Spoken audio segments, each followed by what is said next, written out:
لله نحمده ونستعينه ونستغفره ونؤمن به ونتوكل عليه ونعوذ بالله من شرور أنفسنا ومن سيئات أعمالنا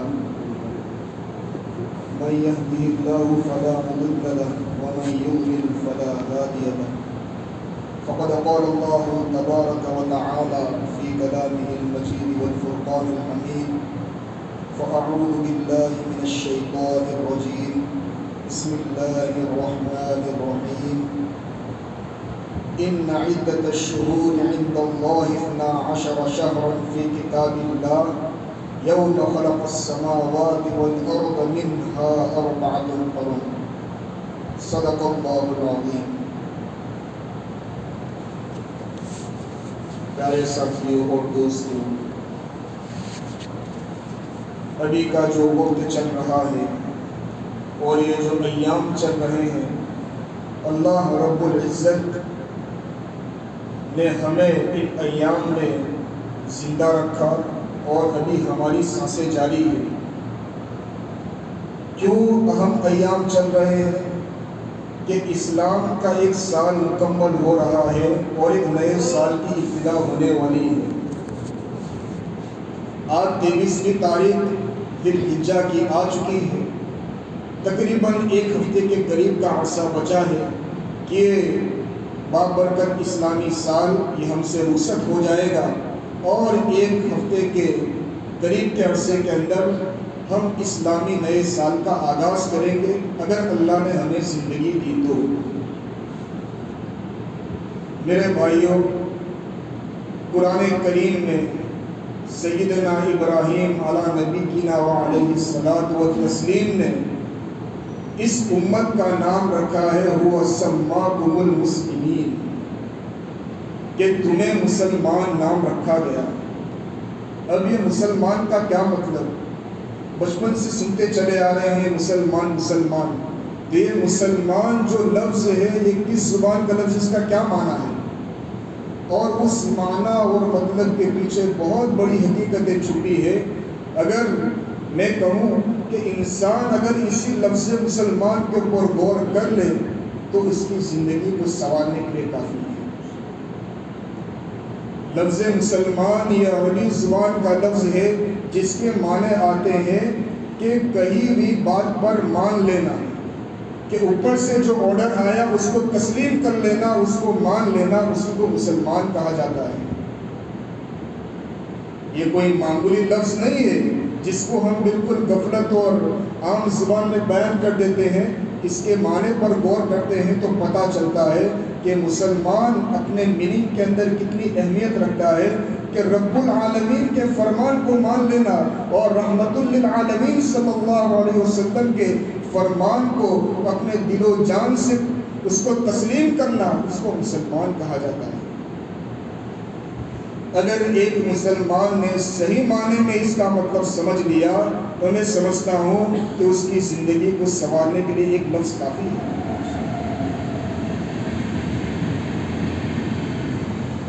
پیارے بھائیوں، آج ہمارا حال یہ ہو چکا ہے کہ ہم نے دین اسلام کو بالکل مختصر سمیٹ کر رکھ دیا ہے۔ ہم سمجھتے ہیں کہ اسلام جو ہے چند چیزوں کا نام ہے کہ 5 وقت کی نماز پڑھ لی، کچھ صدقہ خیرات کر دیا، اللہ رب العالمین کے مقدس جو مقامات دنیا میں بنائے ہیں وہاں پر جا کر حج کر لیا، قربانی کر لی، بس یہ اسلام ہو گیا۔ ہم نے انہی باتوں کو اسلام سمجھ لیا ہے، اس سے کوئی انکار نہیں، یہ باتیں بھی اسلام کی ہیں اور اسلام کے اہم ارکان میں سے ہیں۔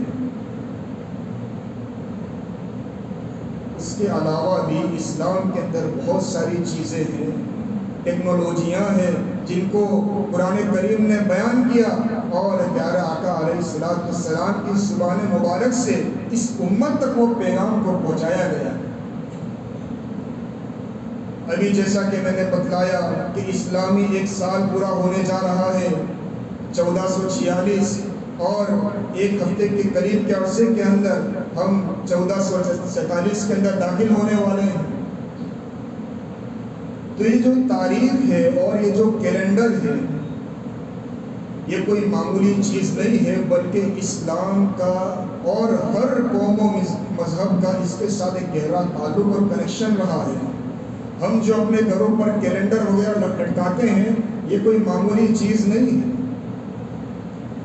یہ کیلنڈر چاہے اسلامی ہو یا انگریزی ہو، عیسوی ہو یا یہودی کیلنڈر ہو، ہر کیلنڈر کی ایک تاریخ ہے، اس کی ایک ہسٹری ہے، اور بڑے مجاہدے کیے گئے تب جا کے ان کیلنڈروں کو تیار کیا گیا۔ اب میں آپ کو بتلاؤں کہ جو اسلامی تاریخ ہے کہ جس کے اندر پیارے آقا علیہ السلام کی حدیث پاک کے متعلق ہمیں پتہ چلتا ہے کہ ایک مہینے کے اندر 29 دن ہوتے ہیں اکثر، یا 30 دن اگر ہو جائے تو اس کو مکمل مان لیا جائے۔ تو یہ اسلامی کیلنڈر اور یہ اسلامی جو 12 مہینے ہیں اور ان کی جو تاریخیں ہیں، ان کی ابتدا کہاں سے ہوئی؟ یہ بھی اسلام کا ایک جز ہے، اسلام کی ایک سیکھنے کی چیز ہے، یہ کوئی باہر کی چیز نہیں ہے۔ اگر میں ابھی پوچھوں کہ بھائی بتائیے کس کے موبائل کے اندر اسلامی تاریخ ابھی لکھی ہوئی ہے، تو شاید ایک آدھ یا شاید وہ بھی نہ ملے۔ ہم میں سے اکثر کے موبائل کے اندر اگر ہم تاریخ کو دیکھنے جائیں تو وہ انگریزی عیسوی تاریخ جسے ایڈی کہا جاتا ہے، سیدنا عیسیٰ علیہ السلام کی اس دنیا سے پردہ فرما جانے کے بعد عیسائیوں نے، کرسچنوں نے جو تاریخ کا انوینشن کیا تھا، جس تاریخ کو ایجاد کیا تھا، اس کو ایڈی کہا جاتا ہے، اور اردو کے اندر جسے عیسوی سن کہا جاتا ہے۔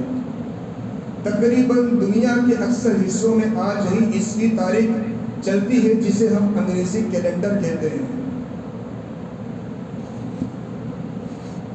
تو میرے بھائیوں، یہ کیلنڈر ہمارے لیے کیوں اتنا اہم ہے اور اس کی ہسٹری جاننا کیوں ہمارے لیے ضروری ہے کہ اسلام کے بہت سارے بلکہ اکثر احکام اور اکثر فرامین رب العالمین کے ایسے ہیں کہ جو کیلنڈر کے بغیر ادھورے ہیں۔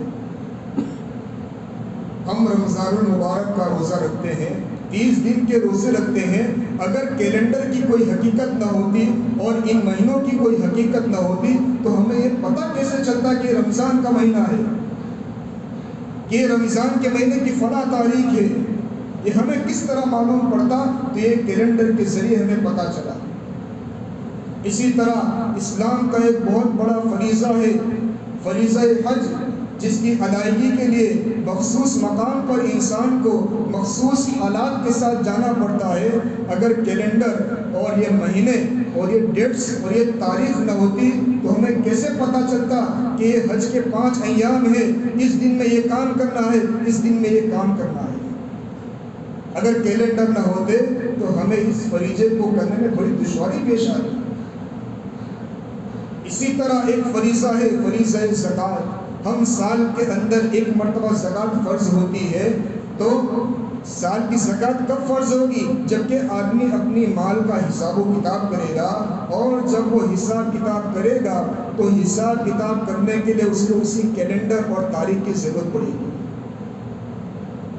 اگر ایک آدمی کے پاس نہ تو کیلنڈر ہے نہ تاریخ ہے تو کیا وہ کبھی حساب کتاب کر سکتا ہے؟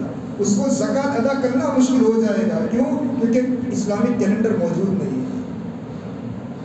اسی طرح اسلام کا ایک اور فریضہ جو بھی ہم اللہ رب العزت نے ہمیں توفیق دی، قربانی جیسے عظیم الشان سیدنا ابراہیم علیہ نبینا علیہ الصلوۃ والتسلیم کی سنت کو پوری دنیا نے زندہ کیا،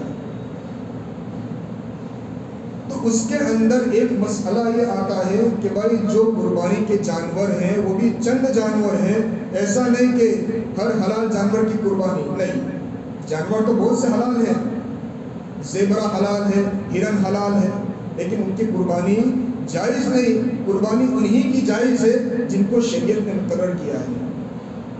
تو ان جانوروں کے اندر جب ہم غور و فکر کرتے ہیں تو ہمیں ایک بات پتہ چلتی ہے کہ شریعت نے جانوروں کی عمروں کا خیال رکھا ہے کہ کون سا جانور کتنی عمر کا ہونا چاہیے۔ چھوٹا جانور ہو تو 1 سال کا مکمل ہونا چاہیے، بڑا جانور ہو 2 سال کا مکمل ہونا چاہیے، اور بڑا جانور ہو اونٹ ہو تو وہ 5 سال کا ہونا چاہیے۔ اس میں اگر ایک دن بھی کم ہوا قربانی جائز نہیں۔ تو اس سے ایک بات ہمیں پتہ چلتی ہے کہ خصوصاً قربانی کے جو جانور ہیں ان کی برتھ ڈیٹ پتہ ہونا ضروری ہے۔ ان کی برتھ ڈیٹ ایک عجیب چیز آپ کو سننے میں لگ رہی ہوگی، لیکن اس کا اسلام کے احکام سے بڑا کنیکشن ہے۔ اگر اس جانور کی ڈیٹ، اس کی برتھ ڈیٹ ہمیں پتہ نہیں ہوگی تو ہم کس طرح اندازہ لگائیں گے کہ یہ جانور 1 سال کا ہے؟ اور اگر خدا نخواستہ 1 سال سے کم نکلا تو قربانی ہماری جائز نہیں۔ تو پتہ چلا اسلامی تاریخ، اسلامی مہینے، اسلامی کیلنڈر کی اسلام میں اتنی بڑی اہمیت ہے کہ ایک دن اگر آگے پیچھے ہوتا ہے تو ہمارے جو فریضہ ہے اس کے قبول ہونے نہ ہونے میں شک پیدا ہو جاتا ہے۔ میرے بھائیوں، ہم دنیاوی زندگی کے اندر غور کریں۔ دنیا کے اندر انسان جب کسی دور دراز علاقے میں سفر کے لیے جاتا ہے، وہ فلائٹ کی ٹکٹ بک کرتا ہے، اپنے ٹرین کی ٹکٹ بک کرتا ہے۔ اب اندازہ لگائیے اگر وہ وقت سے اگر تاخیر ہو جائے، اس کی ٹرین چھوٹ جائے اور وہ دوسرے دن اگر سفر کرنا چاہے تو کیا وہ سفر کر سکتا ہے؟ بلکہ اسے خالی ہاتھ واپس آنا پڑے گا۔ کیوں؟ کیونکہ اس نے اس تاریخ کی فکر نہیں کی۔ اب اس تاریخ کی ایک ہسٹری ہے کہ اسلام کا چھوٹے سے لے کر بڑا سا بڑا عمل یہ اپنی عقل پر اللہ نے نہیں رکھا، بلکہ چھوٹی سے بات لے کر بڑی سے بڑی بات کو شریعت نے کھول کر بیان کیا ہے۔ ابھی میں نے شروع میں آپ کو بتایا مسلمان کسے کہتے ہیں۔ اسلام کی بڑی چھوٹی ہر باتوں کو دل و جان سے قبول کر لے اور مان لے، اسی کا نام مسلمان ہے۔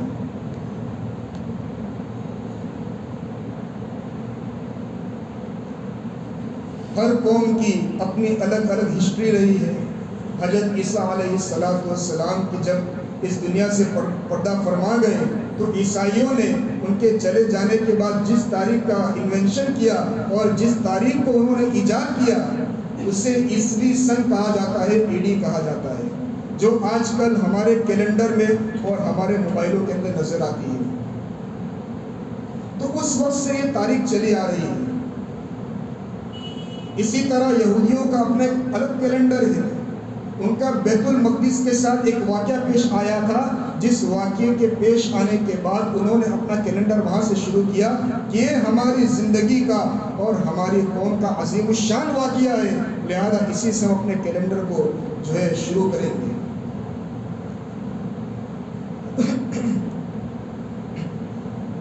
آخر کے اندر جو مسلمان ہیں ان کے کیلنڈر ایجاد کرنے کی ایک بہت بڑی اور نرالی تاریخ ہے، ہمیں اس کا جاننا بہت ضروری ہے۔ آپ کہیں گے کہ یہ مولانا کیا کیلنڈر بیان کر رہے ہیں، حالانکہ میں نے شروع میں آپ کو بتلایا کہ اس کیلنڈر کا تعلق ہمارے اسلام کے احکام کے ساتھ گہرا ہے کہ اگر تاریخ آگے پیچھے ہوتی ہے حج قبول نہیں ہوگا، قربانی تیری قبول نہیں ہوگی۔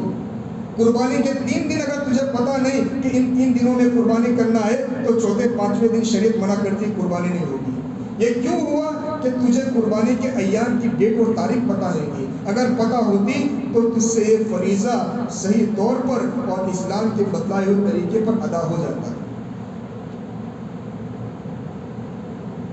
صحابہ کرام رضوان اللہ تعالیٰ علیہ اجمعین میں سے سیدنا ابو موسیٰ اشعری رضی اللہ تعالیٰ عنہ، ان کو ایک فکر پیش ہوئی۔ وہ حضرت عمر فاروق رضی اللہ تعالیٰ عنہ جو اس وقت کے خلیفہ تھے، آپ کی خدمت میں حاضر ہوئے اور عرض کیا، اے امیر المؤمنین، آپ الگ الگ علاقوں کے اندر اپنے جو ہے میسج اور لیٹر وغیرہ روانہ کرتے ہیں، لیکن اس میں آپ کا سگنیچر نہیں ہوتا، آپ کو اس میں سائن نہیں ہوتی اور نہ ہی اس میں کسی طرح کی کوئی تاریخ لکھی ہوتی۔ اگر اچھا ہوتا کہ آپ اس کے اوپر کسی طرح کی کوئی تاریخ کو نکالے اور اس تاریخ کو لکھ لے تو ہمیں اس لیٹر کے آنے جانے کا وقت معلوم ہوگا کہ یہ لیٹر ہم نے کب روانہ کیا اور کب اس پر فیصلہ ہوا، کب اس پر چرچا کی گئی۔ تو فاروق اعظم کو یہ بات بڑی اہمیت والی لگی، فوراً صحابہ کرام کی اور خاص طور پر بڑے بڑے صحابہ کرام کو جمع فرمایا اور اس مسئلے کو پیش کیا کہ اس طرح کی بات ہے۔ تو صحابہ کرام رضوان اللہ تعالی علیہم اجمعین نے 4 راہوں کو پیش کیا۔ کسی صحابی رسول نے یہ کہا کہ پیارے آقا علیہ السلام کی جب ولادت باسعادت ہوئی اسی دن سے ہم اسلامی تاریخ کو شمار کریں۔ کہ بھائی وہ اسلامی تاریخ کا جو ہے پہلا سال ہوگا، اس کی پہلی تاریخ ہوگی۔ کسی نے کہا کہ نہیں، زیادہ مناسب یہ ہے کہ پیارے آقا علیہ السلام ہمارے درمیان میں آئے اور آنے کے بعد نبوت جیسی عظیم الشان جو ہے دولت اور ایک نبوت کا تاج آپ کو پہنایا گیا، تو جس سال میں آپ کو نبوت ملی اس سال کو ہم اسلام کا پہلا سال مانیں۔ اس صحابہ کرام نے کہا کہ پیارے آقا علیہ السلام کی وفات جس سال میں ہوئی اس سال کے اندر جو ہے اسلامی کیلنڈر کا کیا کریں گے، آغاز کریں گے۔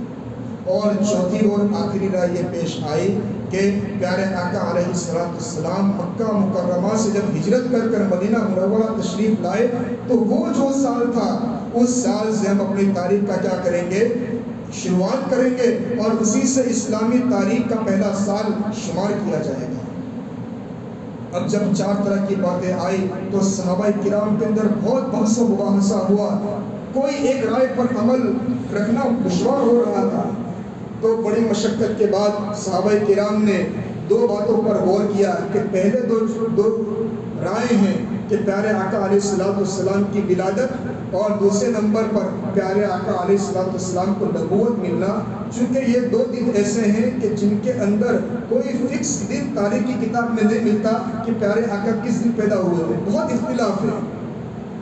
اسی طرح پیارے آقا کو نبوت کس دن ملی اس دن اور اس تاریخ میں بہت اختلاف ہے۔ تو صحابہ کرام نے مناسب سمجھا کہ اگر ولادت سے یا پیارے آقا علیہ السلام کو نبوت ملنے والے دن سے اگر اسلامی تاریخ کو شروع کرتے ہیں تو ایک ایگزیکٹ اور صحیح تاریخ ہمیں متعین نظر نہیں آتی۔ تیسری جو رائے تھی کہ پیارے آقا علیہ السلام کی اس دنیا سے پردہ فرما جانے کے بعد سے اس تاریخ کو متعین کیا جائے، تو اس تاریخ کو تمام صحابہ کرام نے رد کیا، کیونکہ وہ دن شاید دنیا کی تاریخ کا سب سے غمناک دن ہوگا مسلمانوں کے لیے، اور خاص کر پیارے آقا علیہ السلام کی امت کے لیے۔ تو اس لیے صحابہ کرام نے اس رائے کو منع کر دیا کہ پیارے آقا جس روز اس دنیا سے پردہ فرما گئے اس کو ہم کبھی بھی اسلام کی شروعات کا دن نہیں مانیں گے، بلکہ یہ تو ہمارے لیے بڑے رنج و غم کا دن تھا۔ لہذا آخری جو رائے تھی کہ بھائی پیارے آقا جب مکہ سے مدینہ ہجرت کر کر آئے تو اس وقت ہم جو ہے اسلامی تاریخ کی ابتدا کریں گے، اس کی شروعات کریں گے، اور اس کی بہت ساری وجہوں کو بیان فرمایا کہ مکہ کے اندر مسلمانوں پر بڑا ظلم و ستم ہوتا تھا، کفار کی جانب سے بڑا دباؤ ہوتا تھا، وہ کھل کر اور اچھی طریقے سے اللہ کی عبادت نہیں کر سکتے تھے، لیکن جیسے ہی ہجرت کر کر مدینہ منورہ تشریف لائے تو پیارے آقا کے ساتھ تمام صحابہ کرام اور عام مسلمین جو ہے کھل کر اور جس طرح چاہتے تھے اپنے رب کی عبادت کر لیا کرتے تھے۔ اور ہجرت کرنے کے بعد پیارے آقا علیہ السلام جو ہے مدینہ منورہ کے اندر 10 سال کا عرصہ آپ نے گزارا۔ تو یہ چیز تمام صحابہ کرام کے دل میں بڑی گھر کر گئی اور بڑی اہمیت کا حامل بنی، لہذا تمام صحابہ کرام اس رائے پر ایک جٹ ہو گئے اور فیصلہ کیا کہ اسلامی تاریخ کی ابتدا جو ہے ہجری سن سے کی جائے گی، کہ جس سال پیارے آقا علیہ السلام مکہ سے ہجرت کر کر مدینہ منورہ آئے اسی سے ہم اسلام کی پہلی تاریخ کو کیا کریں گے، شمار کریں گے۔ تو اس وقت سے فاروق اعظم رضی اللہ تعالیٰ عنہ کی اس بڑی میٹنگ کے ذریعے ہجری سے اسلام کی جو ہے تاریخ کی ابتدا ہو گئی، جسے ہم ہجری سن کہتے ہیں۔ تو یہ کون سی ہجری ختم ہونے والی ہے؟ 1446۔ اب اس میں غور کرنے کی ایک بات یہ ہے کہ 1446 ہمیں کیسے پتا چلا کہ یہ 1446 ہجری ہے؟ کس طرح پتا چلا کہ ہم نے اپنی پہلی تاریخ کو یاد رکھا کہ جس کے نتیجے میں آج ہمیں پتا چلا کہ آج سن ہجری 1446 ہے، اور اس کے بعد آنے والا ہجری سن کون سا ہوگا؟ 1447۔ اگر ہم اپنی تاریخ کو فراموش کر دیتے اور صحابہ کرام اس میٹنگ کو نہ بٹھاتے تو کیا آج ہمیں پتا کر سکتے تھے کہ میرے اور آپ کے پیارے آقا جناب نبی کریم صلی اللہ علیہ وسلم آج سے کتنے سال پہلے دنیا میں تھے؟ یہ ہمیں نہ پتا چلتا۔ تو اس تاریخ کی اہمیت کی بنا پر ہمیں پتا چلا۔ میرے بھائیوں، یہ مختصر سی بات تھی تاریخ کے عنوان سے۔ اب دوسرا جو اہم پیغام مجھے دینا ہے وہ یہ ہے کہ ایک سال کا ختم ہو جانا اور دوسرے سال کا شروع ہو جانا یہ کوئی نئی بات نہیں ہے، بلکہ ایک روزمرہ کے ایام کی طرح ہے کہ جس طرح دن رات آتی ہے، سورج اور چاند گردش کر رہا ہے، اسی طرح اللہ رب العزت نے سالوں کا نظام چلایا ہے کہ ایک سال آتا ہے، دوسرا سال جاتا ہے۔ اب ان ایام کے اندر ہمیں کیا کرنا ہے اور شریعت کی جانب سے ہمیں کیا رہنمائی ملتی ہے، اور اس سے ہمیں غور سے سمجھنے کی ضرورت ہے۔ یہ جو سال گزر رہا ہے، ہمیں اپنے اعمال کا، اپنے معمولات کا، اپنی عبادات کا اس میں محاسبہ کرنا ہے، حساب کتاب کرنا ہے کہ یہ جو 1446 کا اسلامی کیلنڈر کا سال جو گزرا ہے، کتنی نمازیں میں نے ادا کی، کتنے حقوق میں نے بندوں کے جو مارے ہیں اور کتنا کے حقوق ادا کیے، کتنی میں نے بیوی کی نافرمانی کی، کتنے اپنے ماں باپ کے حقوق کو میں نے ضائع کیا، اور کتنا میں نے حرام مال پیارے آقا علیہ السلام کی روح مبارک کو تکلیف پہنچا کر میں نے پورے سال کتنا حرام مال کمایا۔ اس کا ہمیں حساب کتاب کرنا ہے، اور چند ایام کے بعد اگر اللہ نے ہمیں زندگی دی تو ہم آئندہ سال کے اندر داخل ہوں گے، اور اس سال کے لیے ہمیں فکر کرنا ہے کہ اس سال کے اندر جو بھی نقصان ہوا ہے اس سے 2-3 گنا زیادہ ہم اس کی بھرپائی آنے والے سال میں کریں گے۔ کہ اس سال میں میری سب نمازیں گئی، لیکن میں ابھی سے پکا ارادہ کرتا ہوں، اسی مسجد میں بیٹھ کر اور اسی نماز کے پڑھنے سے پہلے میں پکا ارادہ کرتا ہوں کہ جب نیا سال شروع ہوگا ایک نماز میری فوت نہیں ہوگی، اور ہر بندہ یہ فکر کرے کہ میں صف اولیٰ کا پابند بنوں۔ میں رزق کمانے کے لیے اپنے گھر سے اپنی دکان کے لیے جاتا ہوں، تو یہ میرے دل، میرا نفس مجھے کیا کہتا ہے کہ تیرے قدم حرام کاروبار کے لیے چل رہے ہیں یا حلال کاروبار کے لیے۔ اس چیز کا حساب کتاب ہمیں کرنا ہے۔ کتنی نمازیں میں پڑھوں گا، اس چیز کی ہمیں فکر کرنا ہے۔ میرے بھائیوں، ہمارا تو حال یہ ہے کہ سال کے آنے جانے میں ہم جو ہے سیلیبریشن کرتے ہیں اور لوگوں کو مبارکباد دیتے ہیں۔ اسلام کا نیا سال شروع ہوتا ہے تو کسی بھی حدیث میں یا قرآن کریم کی کسی بھی آیات کے اندر اس کا تذکرہ نہیں ملتا کہ اس کی جو ہے خوشی منائی جائے۔ ہاں، صحابہ کرام رضوان اللہ تعالیٰ علیہ اجمعین سے ایک دعا کا معمول ملتا ہے کہ جب نیا سال شروع ہوتا تھا تو صحابہ کرام آپس میں ایک دوسرے کو ایک دعا تلقین کرتے تھے۔ میں اردو میں اس کا آپ کو جو ہے مطلب بتلا دوں کہ اللہ یہ جو نیا سال آ رہا ہے اس پر ہمارے لیے امن و سلامتی والا بنا، اور اپنی رضامندی کا پروانہ ہمارے لیے عام کر دے، اور جتنے بھی شیطان کے حملے ہم پر ہوں گے ان تمام سے ہماری حفاظت کرو۔ تو یہ دعا اردو کے اندر ہی پڑھ لیں تو بس ایک ہی چیز ملتی ہے، اس کے علاوہ اور کوئی چیز نہیں ہے۔ شروع میں نے کہا اور میں بار بار اس کو یاد دلاتا رہوں گا کہ ہم مسلمان ہیں۔ مسلمان وہی کام کرتا ہے جو اس کے نبی اور اس کے آقا نے فرمایا، اس کے علاوہ نہ تو کوئی نیا دین ہے اور نہ ہی کوئی نئی شریعت ہے۔ اگر کوئی کرے گا کل قیامت کے اندر اللہ رب العزت نے کلام پاک میں صاف طور پر فرما دیا وَمَن يَبْتَغِ غَيْرَ الْإِسْلَامِ دِينًا، اسلام کو چھوڑ کر کوئی نئی ٹیکنالوجی، نئی شریعت اختیار کرے گا، سخت عذاب ہم اسے دیں گے۔ اس لیے مسلمان ہونے کا تقاضا یہ ہے آمنا صدقنا، رب العالمین نے جو فرما دیا، رحمت للعالمین صلی اللہ علیہ وسلم نے جو فرما دیا، بس دل و جان سے اسے تسلیم کرنا ہے، اسی کا نام مسلمان ہے۔ آج ہم ملک کی سطح پر اور خصوصاً ہمارے ملک کی سطح پر ہم حالات کا رونا روتے ہیں، ظالم بادشاہ کا رونا روتے ہیں اور گڑ گڑاتے ہیں اور یہ شکوہ کرتے ہیں کہ کئی ہفتوں سے، مہینوں سے دعا مانگ رہا ہوں لیکن میری دعا قبول کیوں نہیں ہو رہی۔ ہم اس پریشانی کا اور اس مصیبت کا حل تلاش کر رہے ہیں۔ اللہ رب العزت نے تو زمین و آسمان جب قرآن کریم کے احکام نازل ہو رہے تھے اسی وقت ان پریشانیوں کا حل بتا دیا تھا، اور ہمیں اس کا حل پتہ بھی ہے، لیکن غفلت کی بنا پر اس حل کو ہم ٹھکرا رہے ہیں۔ حل کیا ہے میرے بھائیوں؟ وہ نماز جیسی عظیم الشان دولت اور عبادت ہے جس کو آج ہم نے اپنی زندگی سے ختم کر دیا ہے۔ میرے بھائیوں، میں گارنٹی کے ساتھ قرآن و حدیث کے حوالے سے آپ کو ایک بات بتلاتا ہوں کہ جو مسلمان 5 وقتہ نماز کا پابند ہو جائے گا اسے ہاتھ اٹھانے کی بھی ضرورت نہیں پڑے گی، فوراً اللہ رب العزت کی مدد و نصرت آئے گی اور دشمنوں کا ملیا میٹ ہو جائے گا۔ یہ جو ظالم حکومت کی یہ سیاہ بادل جو چھائے ہوئے ہیں انشاءاللہ ایک دن چھٹ جائیں گے، ختم ہو جائیں گے۔ شرط ہے کہ اپنے آپ کو 5 وقت کا نماز کا پابند بنانا ہے۔ نماز کی طاقت کا میں آپ کو اندازہ بتاتا ہوں۔ پیارے آقا علیہ السلام ایک مرتبہ نماز ادا کر رہے تھے تو کفار مکہ جو بڑے بڑے شریر تھے، ابو جہل، عقبہ بن ابی معیط، ان کو ایک مستی سوچی۔ پیارے آقا علیہ السلام جو سجدے کی حالت میں اپنے رب کو یاد کر رہے تھے تو کسی کو جو ہے مستی سوچی، اور عقبہ بن ابی معیط نے کسی آدمی کو اشارہ کیا کہ جاؤ فلاں قبیلے کے اندر ایک اونٹ ذبح ہوا ہے، اس اونٹ کی اوجڑی لے آؤ اور اس محمد کے پیٹھ پر ڈال دو۔ الیاذ باللہ من ذالک، کہ وہ نبی جن کے لیے ابو جہل جن کے صدقے میں آیا ہے، اسی ابو جہل نے آج پیارے آقا کو ٹھیس پہنچائی ہے۔ تو اس کم بخت نے اونٹ کی اوج کو لا کر پیارے آقا علیہ السلام کی پیٹھ مبارک پر رکھ دیا۔ میرے بھائیوں، اونٹ بڑا جانور ہوتا ہے، اس کی اوج بھی بڑی ہوتی ہے۔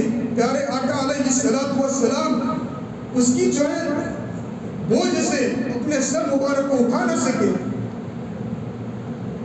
بی بی فاطمہ، عبداللہ ابن مسعود رضی اللہ تعالیٰ عنہ وہاں کھڑے تھے، ان سے دیکھا نہیں کیا، گھر پر دوڑتے ہوئے گئے، بی بی فاطمہ کو بلایا، چھوٹی عمر کی تھی۔ بی بی فاطمہ آئی، اپنے ابا کو اس حالت میں دیکھا تو ان کفاروں کو برا بھلا کہہ کر چلی گئی۔